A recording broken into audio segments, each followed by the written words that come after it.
Okay. Hi, I'm Kate and welcome to ADHDkidscanthrive.com. Today's guest is David Dewitt, who can be found at the podcast ADHD Money Talk or Instagram too, ADHD Money Talk. And I'm really looking forward to talking to David today because I think as parents with kids with ADHD, as they grow older, this is like a really important topic.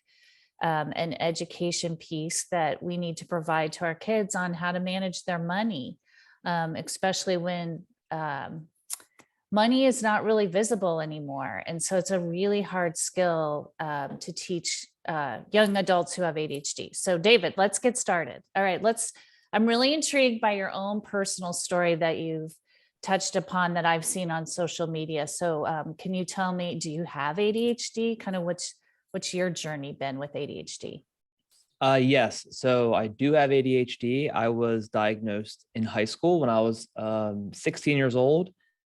I think 16 or 15 in ninth grade. And it's really been quite the journey. From the time I was diagnosed until early last year, I kind of pretended like I didn't have it or didn't really understand the full scope of it, and sort of tried to still like act like I was in a world where I didn't have it and just trying to fit in, and never gave myself any grace or any sort of relief for, the shortcomings I had, because no one ever told me that it was going to affect the way I dealt with relationships and the way I got things done and the way that I handled emotions and was able to, and the way I was more sensitive and all these things that I finally read a book, Delivered from Distraction. And I was like, oh my God, like this is so much more than just, the reason why I was first diagnosed was because I was struggling in school, taking notes and paying attention and daydreaming and doodling in class. So it's a lot more than that. Yes, it is. But I'm sure in ninth grade, that was kind of where it was just rearing its head the most. Okay. And so you're coming of age. Are you in your... Yeah, You don't have to tell me your exact I'm 31. age. I'm 31. Okay. So it took, when you're about 30 years old, you kind of really started to be curious about how your brain really works. Yeah, so I started a podcast before ADHD Money Talk, and I joined this podcast accelerator group just because I was curious about how to grow my other podcast. And I saw a podcast in there that someone else was doing about ADHD. And I was like, oh, that's interesting. An ADHD podcast. I have ADHD. Let me listen to it. And that just started this waterfall effect of me trying to read and listen to everything ADHD related.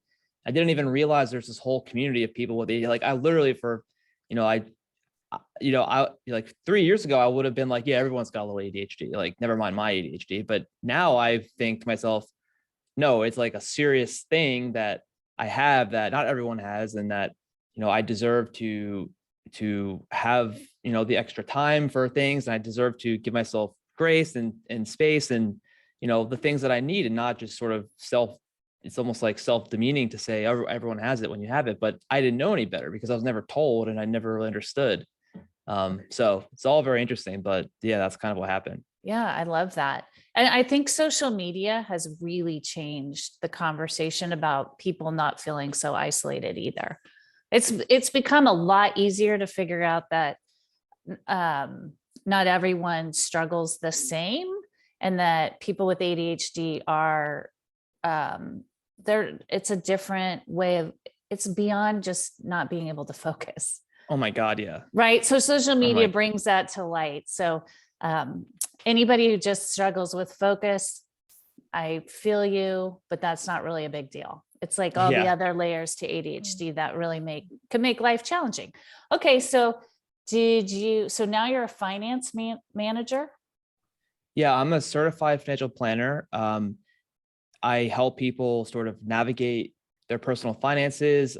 Once I went on this journey of like learning about my own ADHD and how much it's really affected me, I thought to myself, you know what, I really want to do this for other people with ADHD because, I know it's affected my money. I feel like my first 4 years in finance, I was more focused on the investment side, not the personal finance, not the goals, the values, the budgeting and the sort of aligning spending with values and helping people sort of reach their dreams. I was more focused on just picking stocks and stuff like that. And so while I was doing that, I was also making my own really kind of poor financial decisions, in terms of spending and sort of impulsive spending. And I had no idea that was related to ADHD until I read some books. But yeah, so I realized like there's got to be so many people out there that are struggling with their money and holding in a lot of guilt and shame and embarrassment about it, like I was. And I think it might have been worse for me just because I was also putting myself out there as a professional who was kind of going home and making then decisions that I felt bad about. So it's like, I really want to help other people with ADHD manage their money and give them the space to be heard by someone else who understands them, which I think is part of the problem in the industry. Is it's like, financial services is like, you're wearing a suit and tie and, you're trying to they're selling you insurance and they're selling you investments and they're not helping you as much with the sort of behavioral stuff and really getting into the weeds with like, okay, what's in your way? What are the obstacles that are holding you back from really being able to get to that place where you don't have debt, where you are feeling more in control of yourself, where you're thinking to yourself before you buy something, is this going to provide long-term value to me, or am I just satisfying the need for something now, instant gratification? So a lot of what I'm doing now is it's more, it starts off as coaching, sort of getting mindset right, getting sort of like understanding what you're spending money on, where it's going, if it's really important to you. And then it sort of transforms into like then planning long-term for like the real goals you want. If it's buying your first house, if it's a wedding, if it's retirement, if it's, you want to go on a vacation every year, how are you going to structure your finances and your saving and your budget? And how are you going to like be more intentional every day with how you manage your money? I love that. Okay. So what age do you prefer your customer to be? I mean, have you started with teenagers? I haven't worked with teenagers because I do have to get paid. I have to run a business. And so I'm finding the people that are coming to me the most is people who are in their 30s, mid 30s or early 40s who they're finding more success in their career. And they're still like thinking to themselves, where is my money going? Like I'm making more money, but why am I not able to save any money? Got it. What about 20-year-olds? Are they're just blowing through their money? Yeah. I mean, 20-year-olds, I know when I was in my early 20s, I was just trying to have fun. Yeah. Every weekend and you're working and spending. Yeah. And when I had my daughter was when things really started to like get real.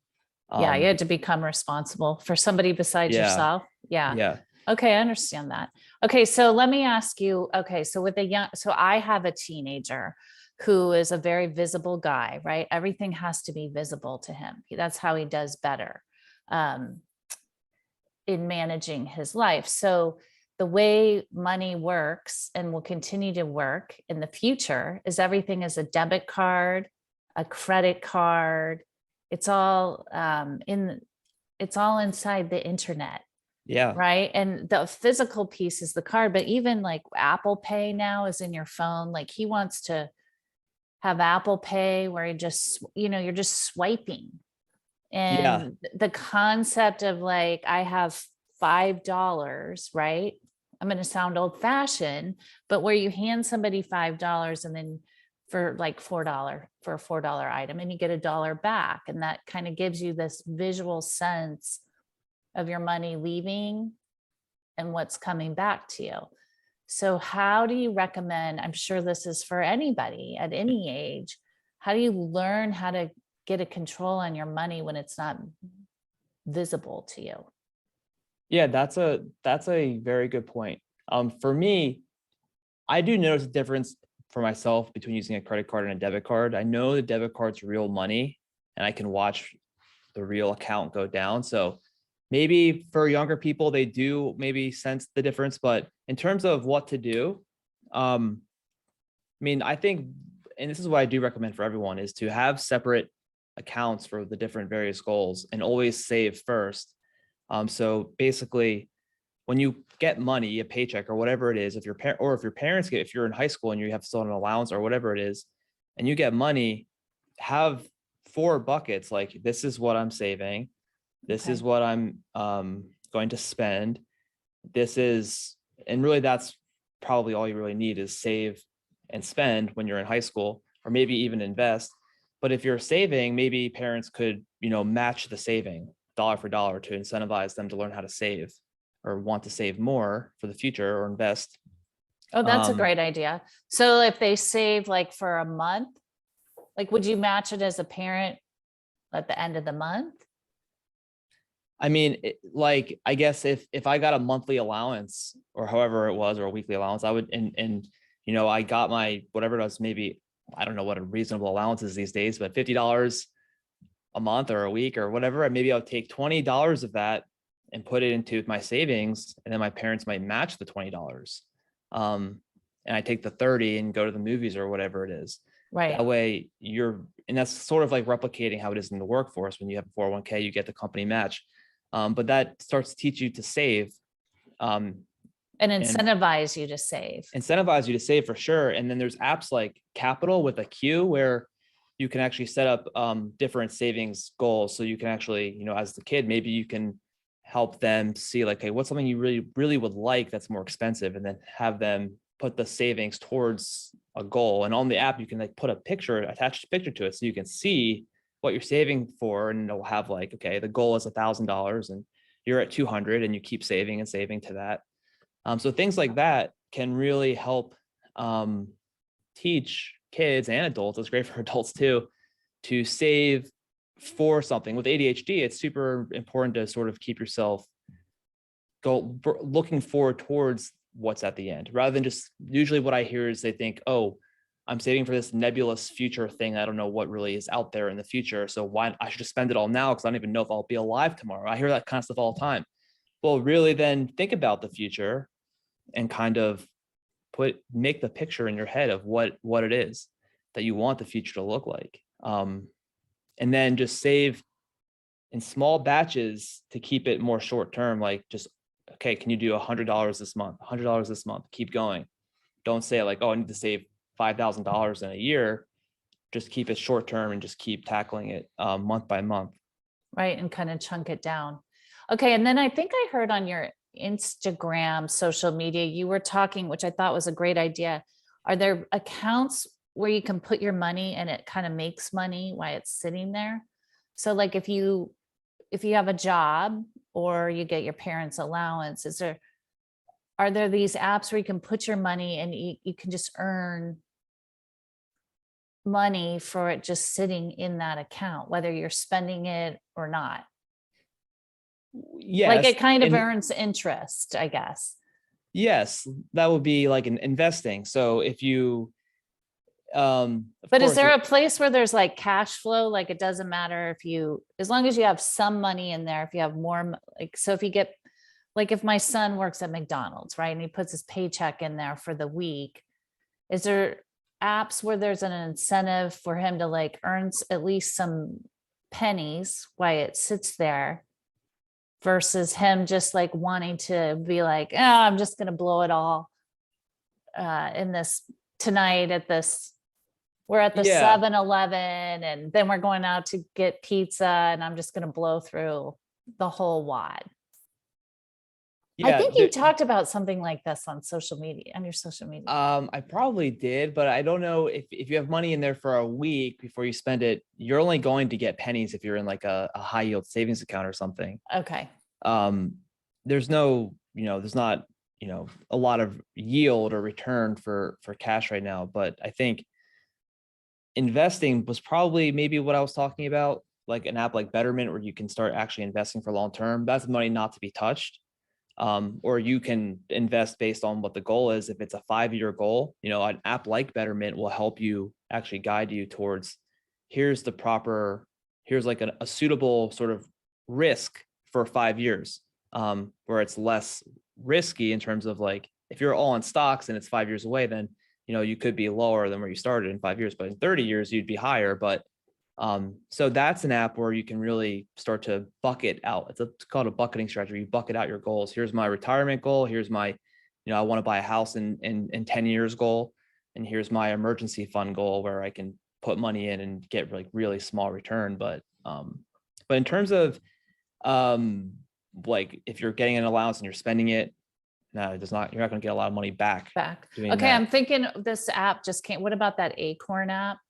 Oh yeah, Acorns is great. I think Acorns could be really good for younger kids, because that's automatically helping you save with the roundup feature. So if you spend $5 or $4.50 at a store, it'll round up to $5. So it'll save 50 cents. And it'll just keep doing that.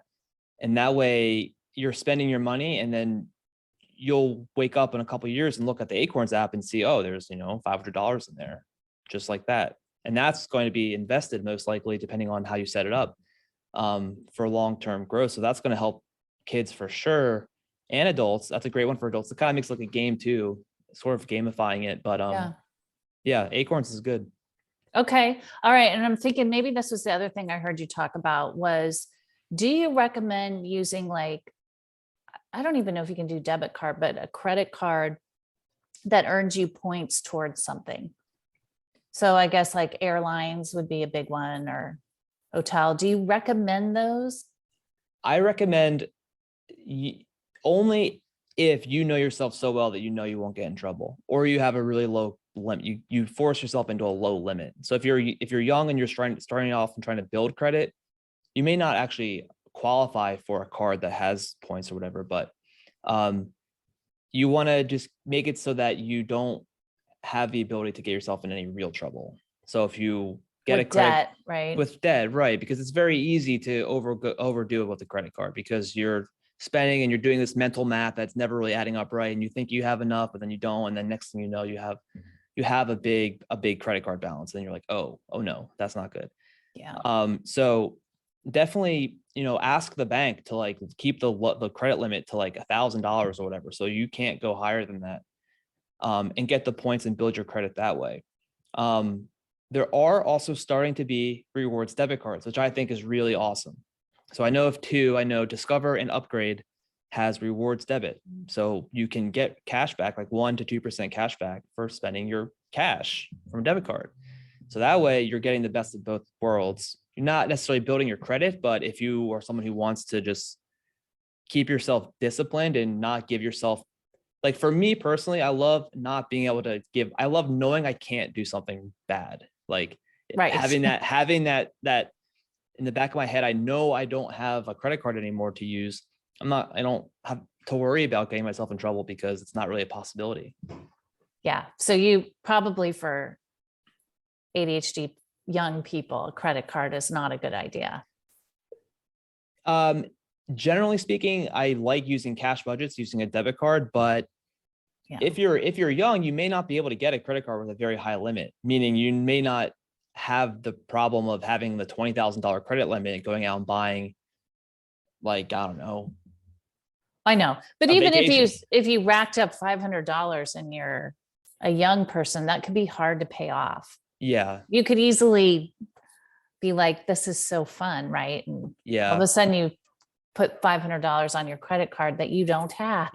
Yeah. So I think you're right. I'm trying to think back now. Like, yeah, if you're young and you don't actually have an income, then $500 is a lot, right? Or you have a very, very small income, right? You have a part-time job. Yeah. So then if you want to build credit and you're in that situation, then get a secured credit card where you have to actually put the money into the card. So it's not really, it's funny that they call them credit cards. It's not really, because you have to put the money in, but it still helps you build credit. So you could do one of those. Okay. Oh, that's a great idea. Yeah. Secured credit card. Yeah. Yeah. All right, good. You have to pre-fund it. So it's like a debit card, but it goes to the credit bureaus and whatnot. So so it helps you build some credit. Yeah. Wow. Okay. Some great tips. All right, David. So do you have any other words of wisdom? All I know is I think the studies show that money habits are often set at age 7. So the earlier you start with kids, teaching them about money, the better. And if you yourself as the adult know that you could be better, then there's no better place to start than yourself in terms of being a better model for your children. Right. Absolutely. And to start early, or to start now if you're older and it hasn't, you could improve on your money management. Oh yeah. Give David a call and he'll help you manage your funds. And I think you gave a ton of great tips for starting early with kids on helping them manage their money, and learning kind of how to Yeah. Make the money last a little longer. Yeah. One good saying is to spend money after you've spent what's left over after you've saved, not spend money after you've, I can't remember the second part of the line, but spend the money left over after you first saved it. So always save first, then spend what's left over. That's very wise. Don't spend and then save what's left over. Save first. Right. And maybe have a goal for saving. Oh yeah. A long-term goal, like a picture. I love that. A picture of something that you want in the future and save towards that.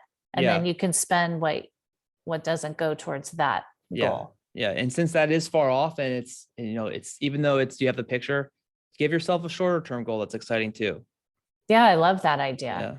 And I think just in my own family with my ADHD kids, the more of a game you can make it needs to be interactive and fun. Yeah. Something like the better. Something if you have two kids or whatever, say like, okay, who can spend the least this month? Oh yeah, that's a great idea. Something like that. To make it a challenge. Yeah. I love it. Okay, Lyd. Well, thank you for your time today, David. I really appreciate it.